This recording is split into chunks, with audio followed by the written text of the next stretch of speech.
Chapitre 7, partie 3. La douleur fait partie du processus. Dans les années 1950, un psychologue polonais du nom de Kazimierz Dabrowski a mené des recherches relatives aux survivants de la Seconde Guerre mondiale.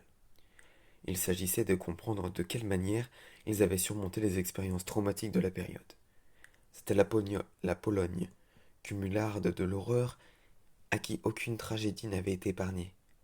Les rescapés en question avaient connu que les famines, qui les bombardements, qui la Shoah, qui la torture des prisonniers de guerre, et le viol et ou le meurtre des membres de leur famille, soit par les nazis, soit par les soviétiques, quelques années plus tard. Et ceux d'entre eux qui ne les avaient pas vécus, eux-mêmes en avaient été les témoins.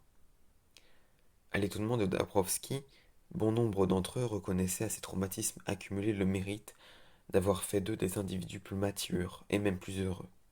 Oui, plus heureux. Évoquant leur existence d'avant-guerre, ils parlaient d'eux-mêmes comme de personnes autres, se jugeant a posteriori ingrats et indifférents envers leur entourage, paresseux, surtout préoccupés par de menus tracas et sûrs de leur bon droit. Des profils dépréciatifs à 100 lieues de leur nouvelle identité pétrie de tranquille assurance et d'empathie. Le degré d'horreur de leur vécu d'alors était au-delà de l'imaginable, et, tout autant qu'il était, ces survivants se seraient bien passés de l'avoir connu. Beaucoup d'entre eux souffraient d'ailleurs encore de séquelles psychologiques. Mais certains étaient parvenus à rebondir, à prendre élan de ces années d'épreuves et gagner en résilience. Et ils ne sont pas les seuls dans ce cas. Pour beaucoup d'entre nous, les plus belles victoires, celles dont on est les plus fiers, sont celles que nous avons remportées de haute lutte contre l'adversité. Celles pour lesquelles on a vraiment chié des ronds du Japon. L'expérience de la souffrance endurée contribue à accroître la capacité de résistance. Les personnes qui ont eu à subir un cancer, par exemple, et qui, ayant lutté pour leur survie, en ont réchappé, en témoignent. Il en va de même des nombreux militaires concernés par la confrontation en milieu hostile.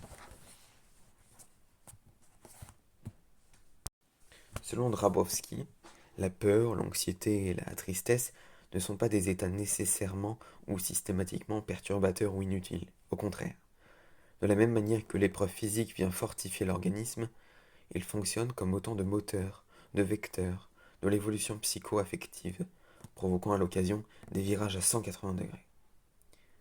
Rien comme la souffrance aiguë pour nous confronter à nos valeurs, qui semblent parfois nous trahir, et les soumettre à la question.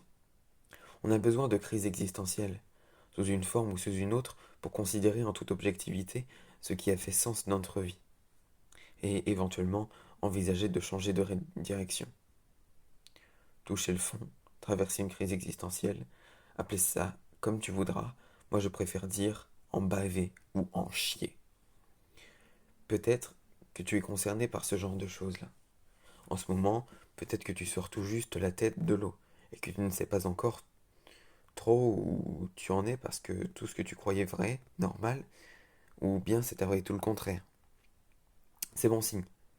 Et ce n'est que le début, je ne le répéterai jamais assez. La souffrance fait partie du processus. La ressentir compte beaucoup.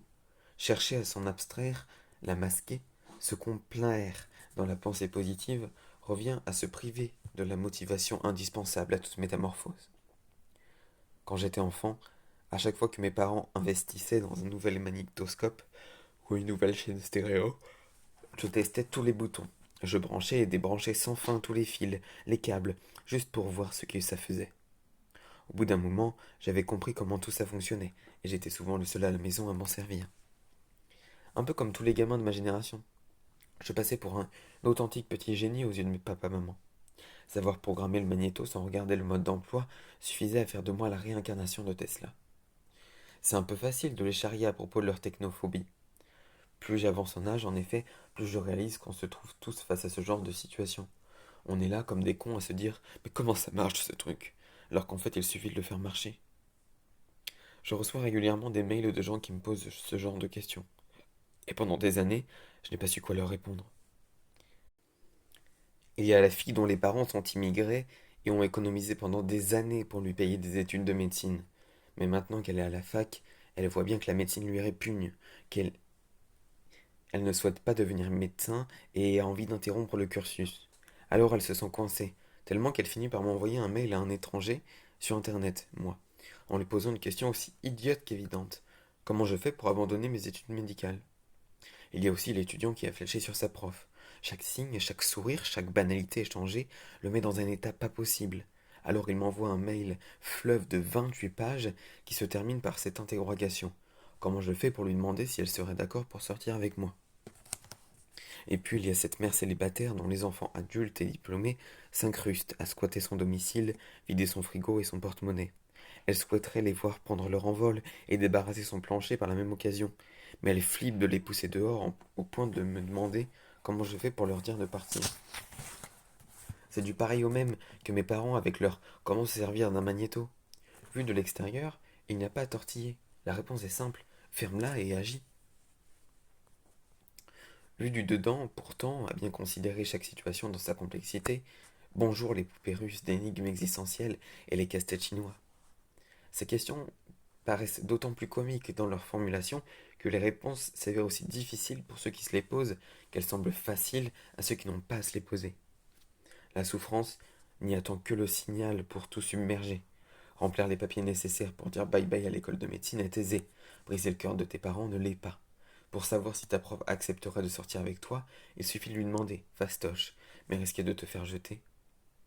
Demander à tes tanguis de mettre les voiles est une décision qui s'impose. Avoir l'impression de les abandonner tout en leur envoyant un coup de pied au derrière est beaucoup moins facile à vivre. L'anxiété sociale m'a déglingué à l'adolescence et le début de l'âge adulte. Je passais le plus clair de mes journées à la console et l'essentiel de mes soirées à picoler ou fumer des joints. La seule idée de parler à une personne étrangère, surtout si elle était par ailleurs particulièrement séduisante, intéressante, populaire, intelligente, me donnait des sueurs froides. Pendant des années, je me suis donc posé ces mêmes questions à la con. Comment? Comment je fais pour me lever de mon siège et aller parler à cette personne? Comment peut-on faire ça? Je me faisais des tas d'idées à côté de la plaque par rapport à ça. Du style, tu n'as pas le droit de parler à quelqu'un sans avoir une bonne raison de le faire.